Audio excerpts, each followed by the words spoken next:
The air in the grand ballroom of the Pierre Hotel was thick with the scent of $400 an ounce oud and the cold metallic tang of champagne.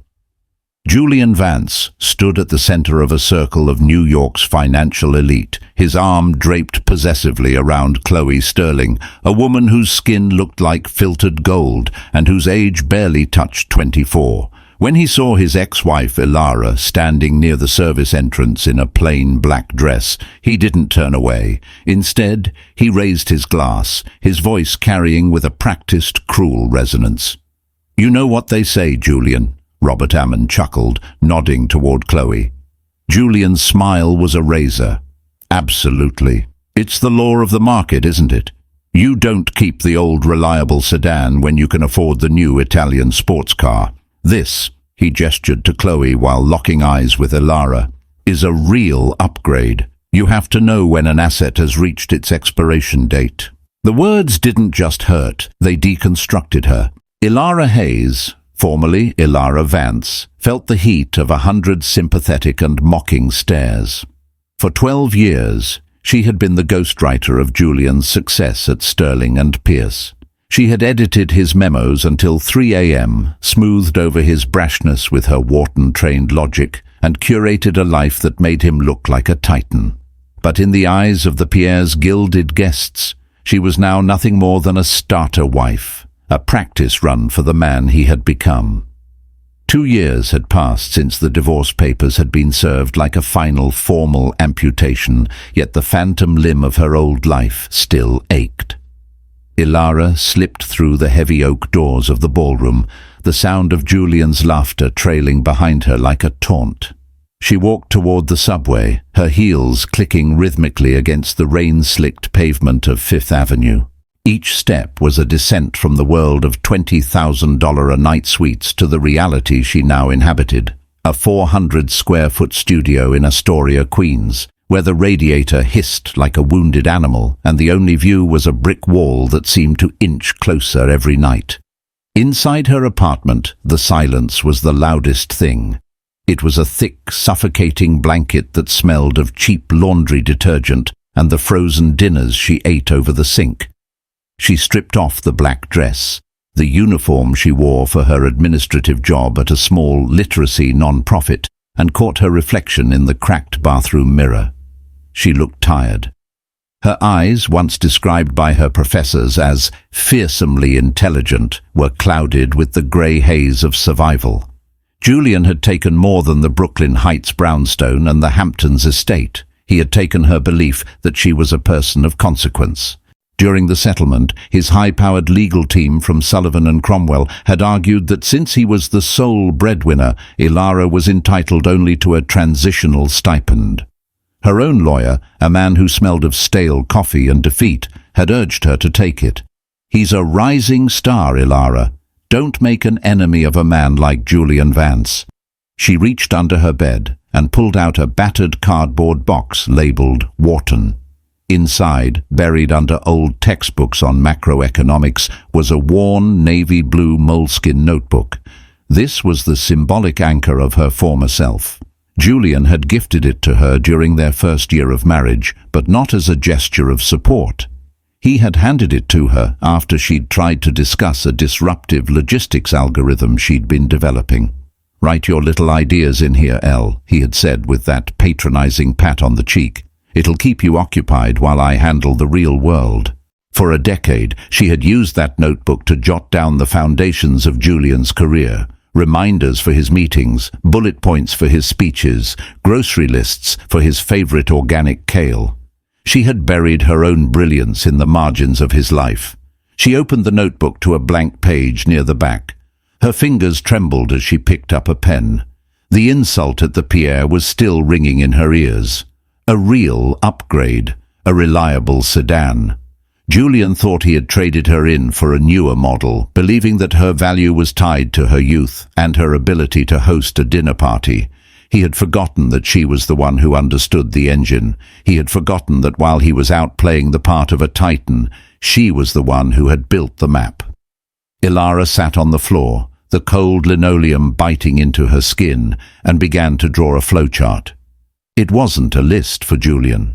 It was the skeleton of a logistics AI, a predictive analytics model for sustainable supply chains that she had conceived in the quiet hours of her marriage, a project he had called acute academic exercise. The sedan was done being parked in the garage. As the sun began to bleed a pale, sickly orange over the Queen's skyline, Ilara didn't feel the usual weight of despair. She felt a low, thrumming heat in her chest. She looked at her Wharton degree, framed in cheap plastic and propped against a stack of canned soup. She wasn't going to seek revenge. Revenge was petty. Revenge was Julian's game. She was going to seek resurrection. The next morning, she didn't go to the non-profit. She went to a local coffee shop, opened her laptop, and began to code. She had 3 months of savings left and a brain that had been dormant for too long. She spent 18 hours a day in a fever dream of Python scripts and financial modeling. She lived on black coffee and the singular burning need to prove that Julian Vance hadn't just lost a wife. He had discarded the only person who could have saved him from his own mediocrity. 2 weeks later, she saw a flyer for the Global Tech and Sustainability Summit at Hudson Yards. The keynote speaker was Xavier Beaumont, the ghost billionaire of the tech world. He was a man who didn't invest in people. He invested in paradigms. He was notoriously difficult to reach, guarded by a phalanx of assistants and a reputation for ruthlessness that made Julian Vance look like an amateur. Ilara knew she couldn't afford a ticket, but she also knew that they were looking for volunteers to staff the registration desks. On the day of the summit, Ilara stood in the gleaming glass lobby of the Beaumont Tower, wearing her charcoal suit and a volunteer lanyard. She felt invisible, a cog in the massive machine of New York power. Then she saw him. Xavier Beaumont moved through the lobby like a predator in a bespoke suit, his presence carving a path through the crowd of sycophants. He looked exactly like the photos, sharp grey eyes that seemed to scan for weaknesses and a face that revealed nothing. He was walking toward the private elevators, flanked by 2 aides. Ilara's heart hammered against her ribs, a frantic bird in a cage. This was the moment. The sedan had to hit the gas or be crushed. She stepped out of the volunteer line, breaking protocol, and walked directly into his path. One of the aides stepped forward to intercept her, but Ilara didn't look at him. She looked at Xavier. "Mr. Beaumont," she said, her voice steady despite the adrenaline surging through her veins. "You're investing billions in green energy, but your transport network is hemorrhaging 40% of its efficiency through last-mile redundancy. You're building a future on a broken foundation." Xavier Beaumont stopped. He didn't look annoyed. He looked curious. He tilted his head, his grey eyes narrowing as they locked onto Ilara's. "That's a bold claim for a volunteer," Xavier said, his voice a deep, quiet baritone that silenced the aides. "I'm not a volunteer," Ilara replied, handing him a single sheet of paper, the executive summary of Nexus Logistics. "I'm the architect who's going to fix it." Xavier took the paper. He didn't read it immediately. Instead, he looked at her name tag, then back at her eyes. For the first time in 2 years, Ilara didn't feel like a ghost. She felt like a threat. "Ilara Hayes," Xavier murmured, testing the name. He tucked the paper into his breast pocket. "The keynote starts in 5 minutes. If this is as smart as your mouth, my assistant will call you. If not, don't ever step into my path again." He turned and walked away.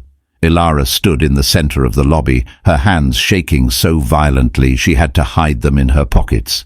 She had done it. She had thrown the gauntlet. That night, she returned to her apartment and stared at the brick wall. For the first time, it didn't feel like it was closing in. It felt like a canvas. 4 hours later, her phone buzzed on the nightstand. An unknown number. Her heart stopped. She swiped to answer. "Ms. Hayes," a crisp, professional voice asked. "Mr. Beaumont has finished your proposal. He's cancelled his 8 a.m. He expects you in the penthouse suite tomorrow morning. Don't be late." The line went dead. Ilara looked at the navy blue moleskin on her desk. She picked it up and, with a sudden burst of clarity, tore out the pages filled with Julian's grocery lists and meeting notes. She threw them into the trash. She was no longer the starter wife. She was the CEO of her own destiny. The elevator in Beaumont Tower didn't hum. It lunged. It was a silent, pressurized ascent that made Ilara's ears pop and her stomach flip. When the doors slid open on the 80th floor, she was met not by a receptionist, but by a wall of floor-to-ceiling glass overlooking the bruised purple clouds of a Manhattan dawn. Xavier Beaumont's office was a cathedral of minimalism. No mahogany, no gold leaf, no trophies. Just a long black obsidian table and a singular piece of art, a jagged, rusted anchor recovered from a 19th century shipwreck. Xavier didn't rise when she entered. He was leaning back in a chair that looked more like an aircraft seat, staring at a holographic projection of her supply chain algorithms. "The math in Chapter 4, Xavier said, skipping any greeting. "You're using a non-linear regression for port congestion, but you've capped the volatility at 15%. Why?" Ilara didn't hesitate. She didn't even sit down. She walked straight to the table, her shadow stretching long across the polished floor. "Because at 16%, the labor unions in Long Beach strike. I didn't cap the math, Mr. Beaumont. I mapped the human variable. Logistics isn't just about ships and trucks. It's about the people who move them and the politics that stop them." Xavier finally looked up. His eyes were like flint. "Most people who come into this room try to dazzle me with ROI. You're talking about strikes and human variables." "ROI is a result," Ilara countered, her voice ringing clear in the sparse room. "Efficiency is the cause. Julian Vance spent 12 years teaching me that the real world is about aggression. I spent those 12 years learning that the real world is actually about balance. My platform doesn't just move goods. It predicts where the world is going to break and builds a bridge before it does." For the next 3 hours, Xavier Beaumont didn't interview her. He interrogated her. He attacked her financial models, questioned her ethics regarding AI surveillance, and poked holes in her scalability. It was a brutal, intellectual flaying. At one point, Ilara felt the sting of tears in the corners of her eyes, not from sadness, but from the sheer, exhilarating strain of finally being seen. Julian had never asked her a single question about her mind. Xavier was trying to map every inch of it. Finally, Xavier stood up. He walked to the window, looking down at the tiny, frantic world below. "I don't invest in startups, Ms. Hayes," he said, his back to her. "They're messy, ego-driven, and usually fail because the founder wants to be famous more than they want to be right. I acquire talent. I build subsidiaries. I'm going to create a new entity, Nexus Logistics. It will be a Beaumont company." Ilara's heart stuttered. "And my role?" Xavier turned. The sunlight hit the side of his face, making him look like a statue carved from granite. "I'm not giving you a job, Ilara. I'm giving you an empire. You'll be the CEO, 40% equity, non-dilutable. But if you miss your Q1 milestones by even a fraction, I will absorb your shares and you'll be back in Queens by sunset. Do we have a deal?" Ilara looked at her reflection in the obsidian table. She saw the reliable sedan Julian had mocked, but she also saw the fire under the hood. "We have a deal," she said. 6 dozen blocks south, at the headquarters of Sterling and Pierce, Julian Vance was having a much less productive morning. His office was twice as large as Ilara's studio, filled with the scent of expensive leather and the desperate electric energy of a man who was living beyond his means. Across from him sat Chloe Sterling, her manicured fingers tapping impatiently on her Hermes Birkin bag. "Julian, the Maldives trip is next month," Chloe pouted, her voice a melodic whine. "And the renovation on the Tribeca place has stalled because the contractor says the wire hasn't cleared. It's embarrassing." Julian forced a smile that didn't reach his eyes. It's a temporary liquidity issue, Chloe. A few trades went sideways, but I'm about to land a massive institutional client. Just give it a week. You said that 3 weeks ago, she said, standing up. She leaned over his desk, the scent of her champagne-colored hair filling his space. Don't forget who my father is, Julian. He didn't make you vice president because he liked your suits. He did it so I'd be happy. When she left, Julian slammed his fist onto the desk. The pressure was mounting. He had spent the last 2 years funding Chloe's insatiable appetite for social relevance, trying to prove that he was the real upgrade his peers expected. But without Ilara to quietly fix his proposals and check his math, Julian's instincts were proving to be a series of expensive errors. His computer chimed. An internal memo from the research department. Subject: strategic shift in logistics sector. Beaumont acquisitions. Julian clicked it, expecting a boring report on shipping lanes. Instead, his blood turned to ice. There, in a grainy photo taken outside Beaumont Tower, was Ilara. She was walking beside Xavier Beaumont, her head held high, wearing a suit that cost more than his car. The headline read, "Ghost Billionaire appoints unknown Wharton grad to lead Nexus Logistics." Julian started to laugh. It was a harsh, rattling sound. "Ilara," he whispered to the empty room. "She was a volunteer at a gala 2 weeks ago. She's probably Beaumont's latest flavor of the week." He didn't see a brilliant architect. He saw a woman he had discarded, and his ego refused to accept that she had any value without him. He convinced himself that Beaumont had simply plucked a pretty face from obscurity to be a figurehead. But then a darker thought took root. Ilara knew the internal mechanics of his trades. She knew the grey areas he'd operated in at Sterling and Pierce to maintain his lifestyle. If she was in Beaumont's ear, she was a liability. "She's using my notes," Julian muttered, pacing his office. "She took that little notebook. She's trying to sell my ideas as her own." He picked up his phone and dialed his lawyer at Sullivan and Cromwell. "Mark, it's Julian Vance. I need you to draft a cease and desist. My ex-wife, Ilara Hayes, has apparently surfaced at a Beaumont subsidiary. She's in possession of proprietary intellectual property, business models and strategies she developed while under the umbrella of our marriage. I want her shut down. I want her silenced before she can embarrass the firm." "Julian," the lawyer cautioned, "if she's backed by Xavier Beaumont, a cease and desist is like throwing a paper airplane at a tank." "Just do it," Julian snapped. "She's a sedan, Mark. She'll crumble the moment she sees a legal letterhead. She always does." Julian hung up, a smug smile returning to his face. He pictured Ilara in a cold boardroom, pale and trembling as she realized she couldn't play in the big leagues. He would graciously offer to drop the suit if she resigned and went back to her quiet life in Queens. He didn't realize that Ilara wasn't in Queens anymore. That evening, Ilara stood in the center of her new apartment, a glass-walled penthouse atop the Beaumont building. Xavier had called it a signing bonus, but Ilara knew it was a laboratory. She stood by the window, looking out at the city she had once felt invisible in. Her phone buzzed. An email from an unfamiliar legal firm. She opened it. The words "intellectual property theft and spousal ownership of concepts" jumped off the screen.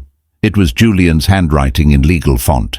A desperate, pathetic attempt to chain her to the shadow he had cast over her for 12 years. Ilara didn't cry. She didn't even feel the familiar pang of anxiety.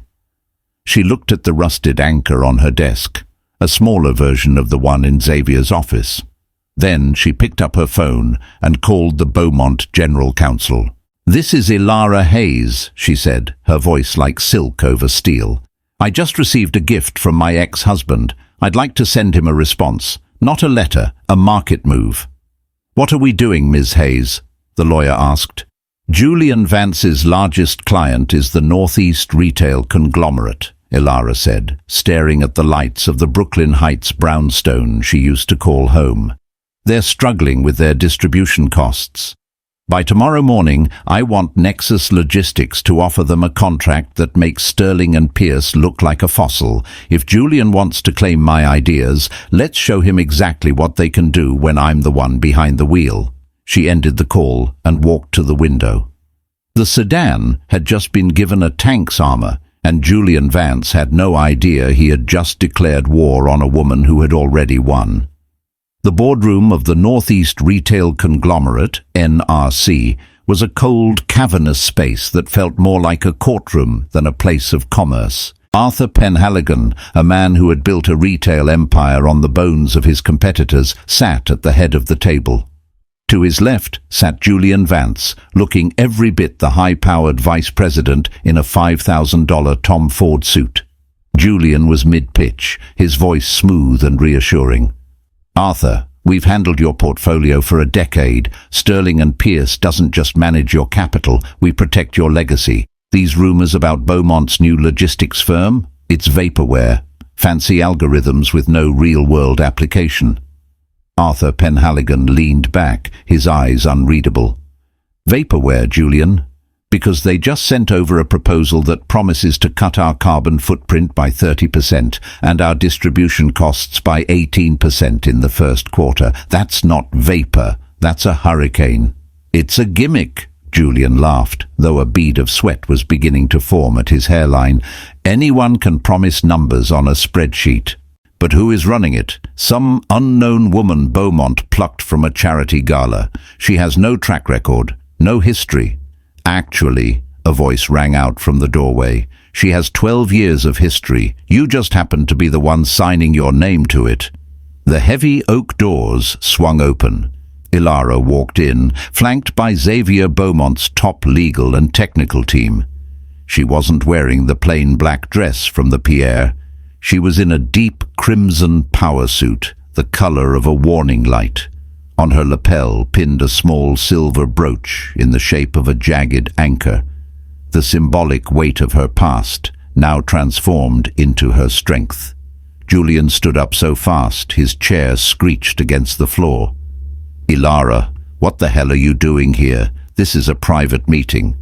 "I'm here to discuss the future of NRC, Julian," Ilara said, her voice a calm, rhythmic pulse that filled the room. She didn't look at him. She looked directly at Arthur Penhaligon. "Arthur, I wrote the logistics manual Julian has been using for your account since 2018. I'm the one who predicted the 2021 port backlog 3 months before it happened. I'm also the one Julian is currently trying to sue for intellectual property theft because he's terrified of what happens when the architect stops building for free." A heavy silence descended. Arthur looked from Ilara to Julian, his gaze sharpening. "Is this true, Julian? You're suing the CEO of Nexus over the very concepts you sold to us last year?" Julian's mouth opened, but no sound came out. He looked small.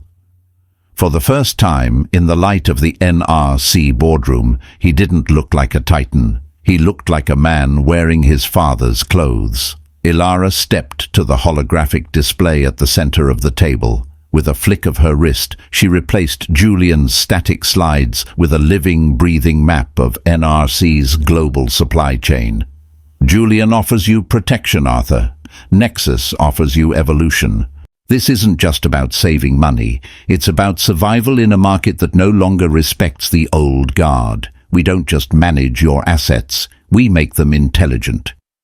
For 20 minutes, Ilara dismantled every argument Julian had ever made. She showed Arthur the grey areas where Sterling and Pierce had been skimming margins, the very areas she had once pointed out to Julian, only to be told she didn't understand the nuance of high finance. When she finished, Arthur Penhaligon stood up. He didn't even look at Julian. He walked over to Ilara and extended a hand. "I've spent 5 years wondering why Sterling and Pierce's strategy felt like it was written by 2 different people. A genius and a gambler," Arthur said. "Now I know which one was which. My assistant will be in touch to finalize the contract with Nexus." Ilara shook his hand, her grip firm and cool. "A wise investment, Arthur. As Julian watched his largest client walk out of the room, he felt the floor beneath him turn to liquid. Ilara turned to leave, but Julian caught her arm in the hallway. "You think you're so smart, don't you?" Julian hissed, his face contorted with a mixture of rage and desperation. "You're just Beaumont's pet. You think he cares about your vision. He's using you to get to my firm. You're a weapon, Ilara, and when he's done with you, he'll discard you just like I did." Ilara pulled her arm away, her eyes reflecting the cold, grey light of the Hudson. "The difference, Julian, is that Xavier knows exactly what he's holding. You thought I was a sedan. You never realized I was the one who designed the road." The fallout was instantaneous and brutal. By the time Julian returned to Sterling and Pierce, the news of NRC's defection had hit the internal wires. The firm's stock price dipped 2% in an hour. But the real storm was waiting for him in the corner office of Andrew Sterling. Andrew sat behind his desk, his face a mask of disappointment. Beside him stood Chloe, her eyes red from crying, clutching an iPad that showed the Wall Street Journal headline, "The Ghost and the Genius, Beaumont's new protege devastates Sterling and Pierce." "Do you have any idea what you've done?" Andrew asked, his voice a low, dangerous rumble. "Andrew, it was a fluke," Julian stammered. She's emotionally volatile. She's doing this out of spite. I've already filed the lawsuit. We'll tie her up in discovery for years." "You idiot," Andrew snapped, standing up. "You didn't just lose a client. You exposed us. Arthur Penhaligon told the entire board that you've been borrowing your strategies from your ex-wife for a decade. He called you a fraud, Julian, in front of our biggest institutional partners." "Dad, do something!" Chloe wailed, throwing her iPad onto the desk. "People are texting me. They're asking if Julian is going to be fired. My friends are laughing at me." Andrew looked at his daughter, then at Julian. The upgrade Julian had bragged about was looking more like a liability every second. Chloe didn't care about the firm. She cared about the social status that was currently evaporating. "You have 1 week," Andrew said, leaning over his desk. 1 week to get that meeting with Beaumont. If you can't fix this, if you can't bring Ilara to the table and negotiate a partnership that makes this look like a planned merger, you're out. And I don't just mean from the firm, I mean from this family." Julian felt a cold dread settle in his stomach. He looked at Chloe, hoping for a shred of the support Ilara had once given him. But Chloe was already on her phone, likely checking her Instagram engagement to see how much the scandal was hurting her brand. That night, Ilara sat in the library of her penthouse, the lights of Manhattan spread out like a sea of diamonds.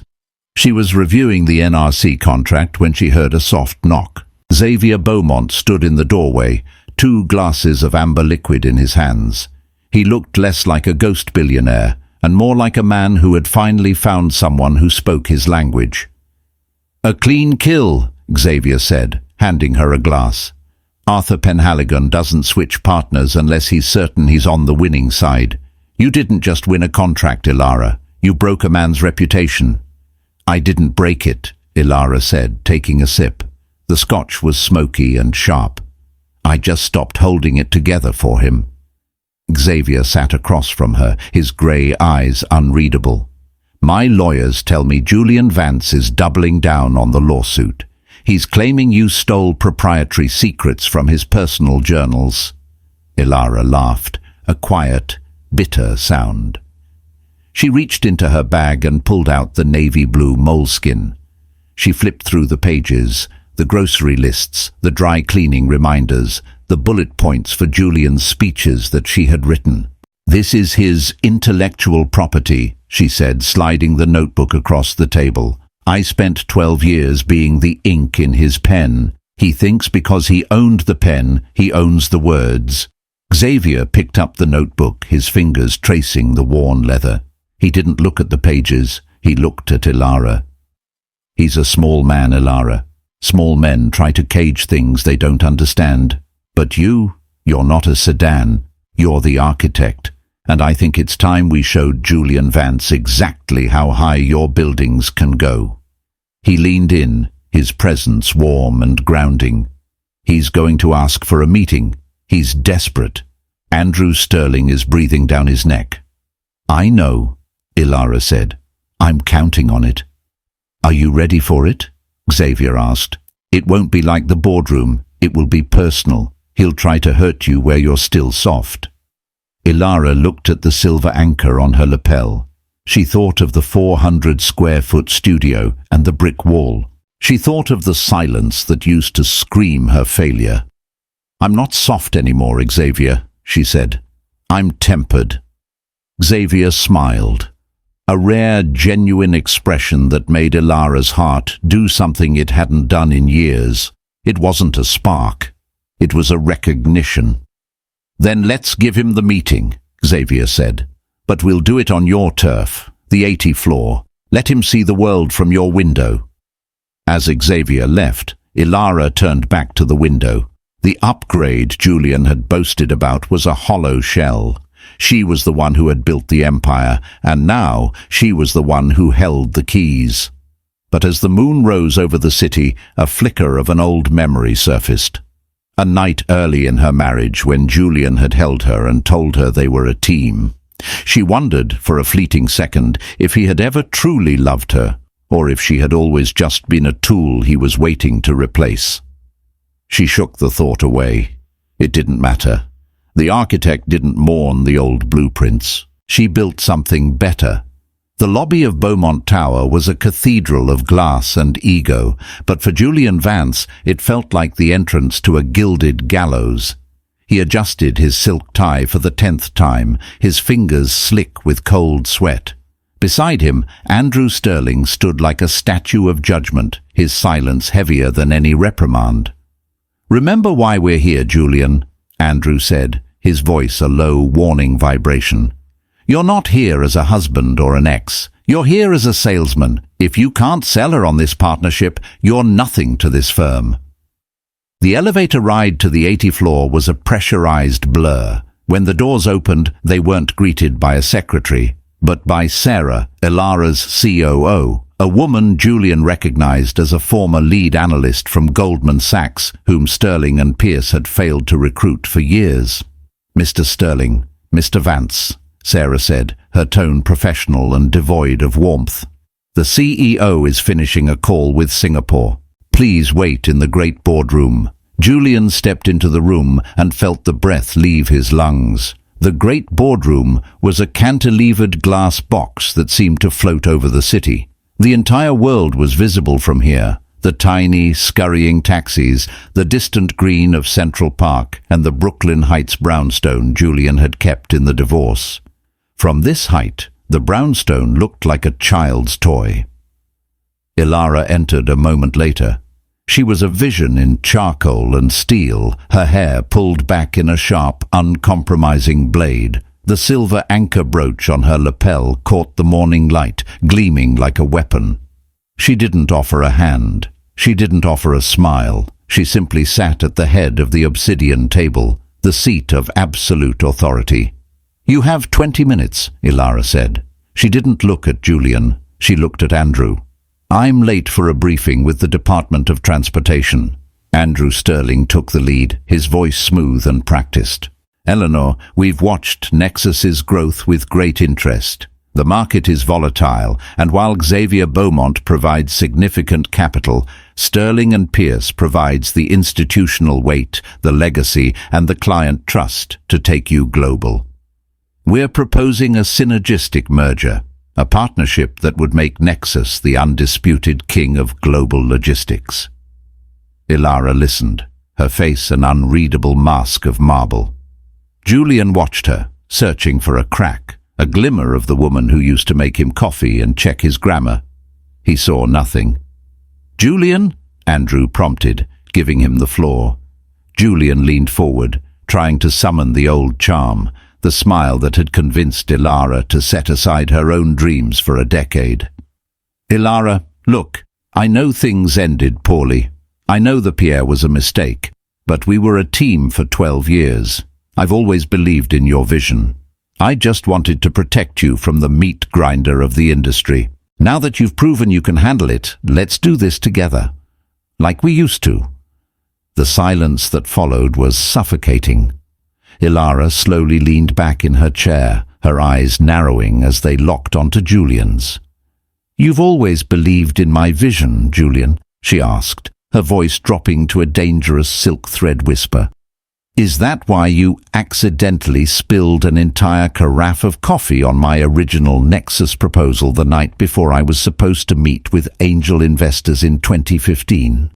Julian's face went a sickly shade of ash. "Ilara, it was a clumsy mistake." "And was it a mistake when you told me I was too sensitive for the boardrooms while you were taking my notes on maritime law and presenting them as your own?" Ilara continued, her voice rising with a cold, controlled power. "Was it a mistake when you convinced me to turn down the VP offer from Pro Logistics because the hours would ruin our social life, only to use that same week to secure your own promotion?" Andrew Sterling looked at Julian, his eyes widening with a realization that was curdling into disgust. "I didn't just pluck an idea from a gala, Andrew," Ilara said, turning to the elder Sterling.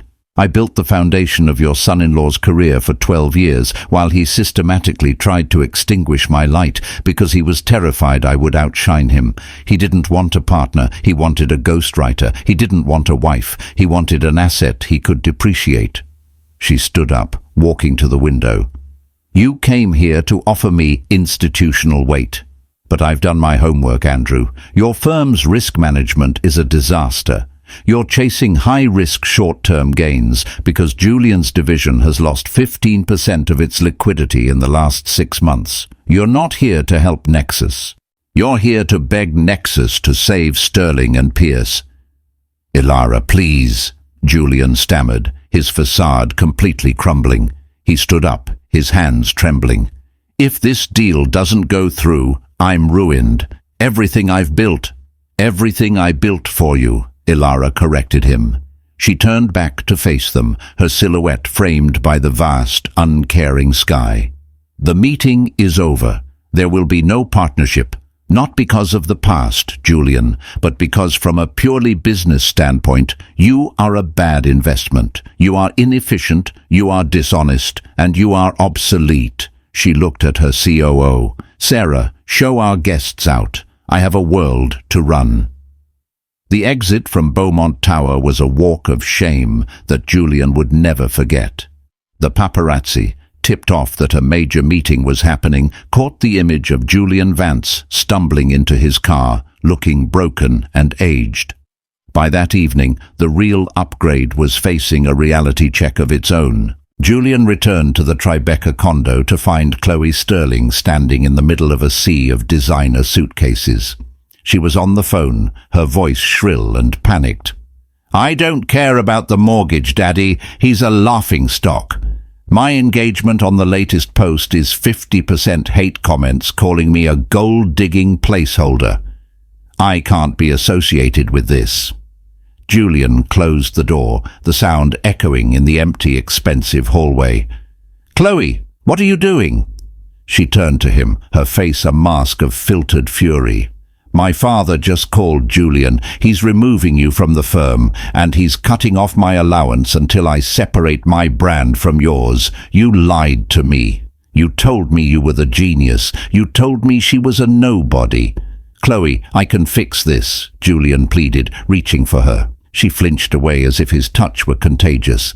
"Fix it? You're broke, Julian. The house in the Hamptons is in my father's name. This condo is leveraged to the hilt. You don't have a job, you don't have a reputation, and according to the Journal, your ex-wife is about to be the first female logistics billionaire in history." She grabbed her Birkin bag and headed for the door. "I guess the sedan was a Ferrari all along, and you're just the guy who didn't know how to drive. Don't call me." The door slammed. The silence that followed was familiar, but this time it didn't belong to Ilara. It belonged to Julian. He sat on the floor of his soulless glass condo, the echo of his own words at the Pierre ringing in his ears. A real upgrade. A real upgrade. Across the city, Ilara was not celebrating. She was in the Nexus laboratory, looking at a 3D projection of a new charitable initiative. Xavier Beaumont walked in, leaning against the doorframe. "I heard the meeting was decisive." "It was a business decision," Ilara said, though her voice had a lightness to it that Xavier hadn't heard before. "You didn't look at him when he left," Xavier noted, walking closer. "I didn't need to," Ilara replied. "I realized that for 2 years I was waiting for him to see me. Today I realized that I'm the only one whose gaze matters."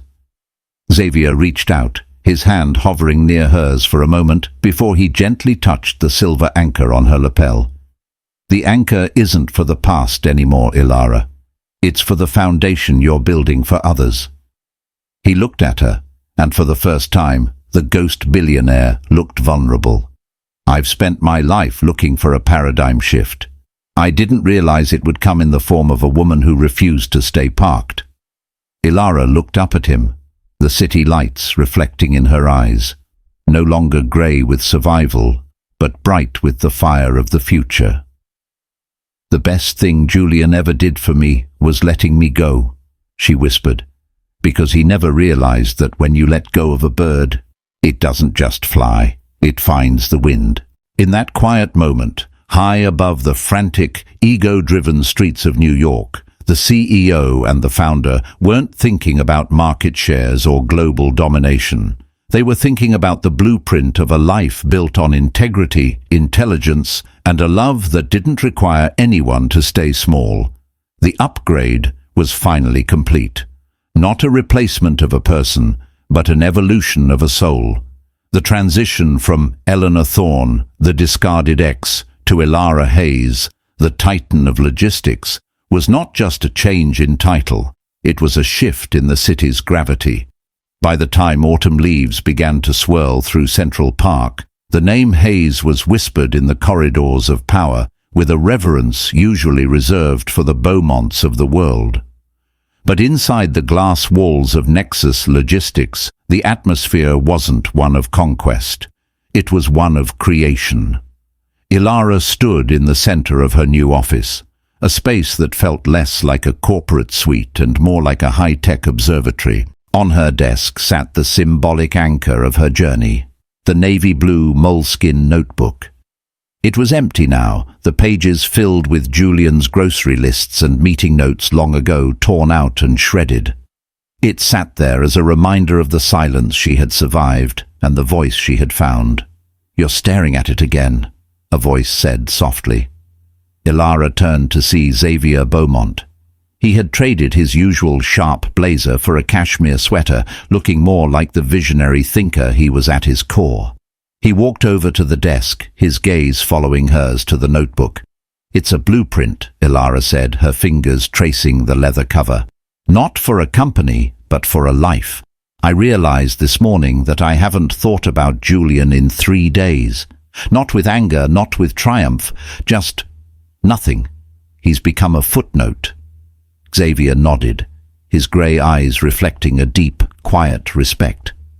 "The final stage of victory isn't the downfall of your enemy, Ilara. It's when their opinion of you becomes a language you no longer speak."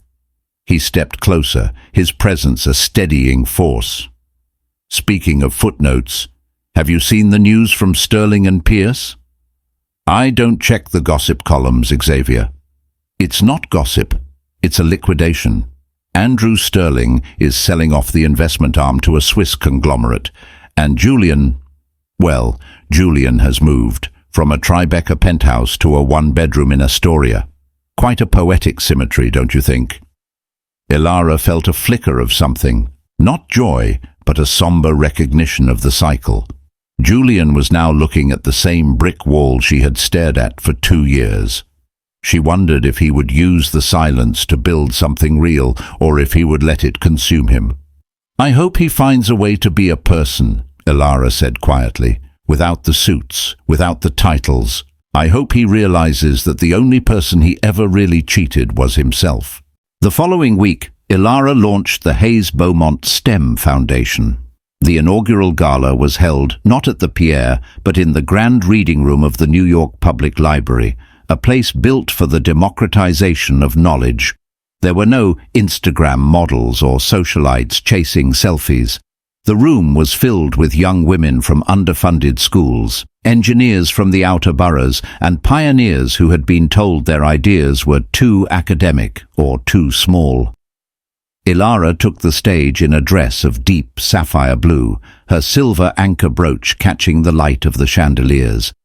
As she looked out at the audience, she saw a girl in the front row, a 16-year-old named Maria from the Bronx, who had developed a prototype for a solar-powered desalination kit in her bedroom. For a long time, Ilara began, her voice resonant and clear, the world has operated on the logic of the upgrade, to the idea that value is found by discarding the old for the new, the quiet for the loud, the reliable for the shiny.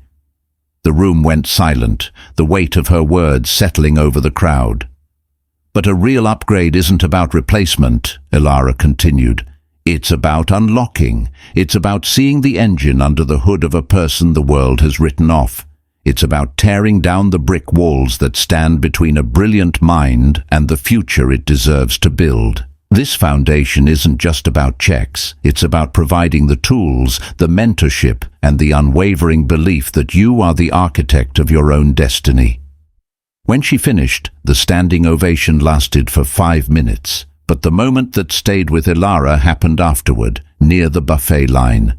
Anne Arman, the woman who had watched silently as Julian humiliated Ilara at the Pierre, approached her.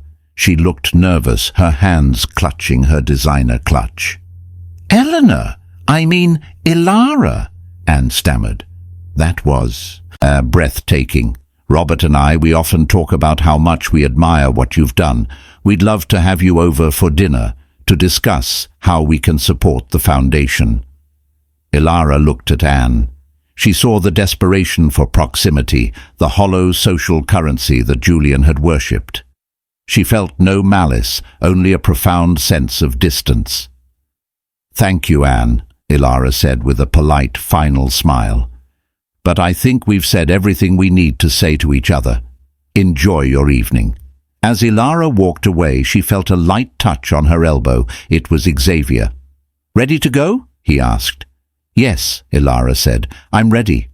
They walked out of the library into the crisp autumn air. The city was a hum of lights and motion, but for Ilara, it no longer felt like a battlefield. It felt like a home. They walked toward Bryant Park, the fallen leaves crunching beneath their feet.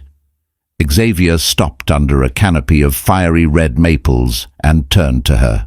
He didn't say anything at first. He just looked at her with a clarity that made Ilara feel truly seen. "You did it, Ilara," he whispered. "You built a world where you don't have to be a ghost anymore." "We built it," she corrected him. Xavier reached out, his hand gently cupping her face. "I spent my life looking for a paradigm shift. I found it in a volunteer with a lanyard and a 70-page plan. But I think I found something else too." He leaned in, and the kiss was not about power or possession or upgrades. It was a quiet affirmation of two souls who had finally found the wind. The sedan had found its road. The architect had found her foundation. And as the city lights flickered to life around them, Ilara Hayes realized that the greatest resurrection wasn't the empire she had built. It was the woman she had become, a woman who was no longer defined by who had left her, but by who she had chosen to be. The view from the summit was breathtaking, not because of the height, but because she knew exactly how many bricks it had taken to get there. 2 years later, the summer of the CEO bride had long since faded from the tabloid covers, replaced by the much more substantial era of the Hayes-Beaumont paradigm. Nexus Logistics was no longer a subsidiary. It was the backbone of a new global economy, one that valued precision over aggression and transparency over greed. Ilara Hayes sat on the deck of a modest, solar-powered lake house in upstate New York. It was a far cry from the ostentatious mansions of the Hamptons. Here, the only sounds were the rhythmic lapping of the water and the occasional call of a loon. Beside her, Xavier was sketching something on a tablet. a design for a new satellite-linked humanitarian aid network. He looked up as the sun began to dip below the tree line, casting long golden shadows across the wood. "You're quiet today," he said, setting the tablet aside. Ilara smiled, leaning back into the Adirondack chair. "Just thinking about the Pierre. It feels like a movie I saw a long time ago. I can barely remember the face of the woman standing by the door with a name tag." "That woman saved my company, Ilara," Xavier said softly, "and she saved me from becoming a man who only spoke in spreadsheets." He reached for her hand, his thumb tracing the sapphire ring. It was a simple, profound connection that didn't require the validation of a gala or a press release. They had married 6 months ago in a ceremony so private that not even the Journal had caught wind of it until it was over. "I received a letter yesterday," Ilara mentioned, her voice neutral. "From Astoria." Xavier's expression remained calm. "Julian? He's working as an independent consultant for small businesses. He asked for a recommendation, not for a job, but for a local literacy program he wants to volunteer for. He said he finally understood what I meant about the human variable." She looked out at the lake. "I didn't reply with a business letter. I just sent him a copy of that old Navy moleskin. I left it entirely blank. I told him every architect deserves a clean page, but they have to be the ones to pick up the pen." It was the final act of release. She wasn't holding his hand anymore, but she wasn't pushing him down either. She had simply stepped out of his shadow and into her own light. As the stars began to needle through the darkening sky, Ilara felt a deep, unshakable sense of wholeness. She wasn't an upgrade. She wasn't an asset. She was Ilara. She stood up and walked to the edge of the dock, looking down at her reflection in the still, dark water. The silver anchor brooch she usually wore was gone, replaced by a simple locket containing a photo of the 400-square-foot studio. It was a reminder of where she had been, but it no longer weighed her down. The sedan had completed its journey. The blueprint was finished. And as Xavier joined her, his arm sliding around her waist, Ilara knew that the most beautiful part of the architecture wasn't the summit. It was the view of the horizon, where the future was whatever she chose to build next. This story of Ilara Hayes reminds us that our value is never determined by those who fail to see it. True power isn't found in revenge, but in the resilience to build a reality so authentic and successful that the shadows of the past can no longer touch it. If you found inspiration in Ilara's journey from starter wife to a billionaire's equal, please hit the like button and share this story with someone who needs a reminder of their own untapped potential. Don't forget to subscribe and ring the bell for more tales of resilience, justice, and the ultimate triumph of the human spirit. Your support helps us tell more stories that matter.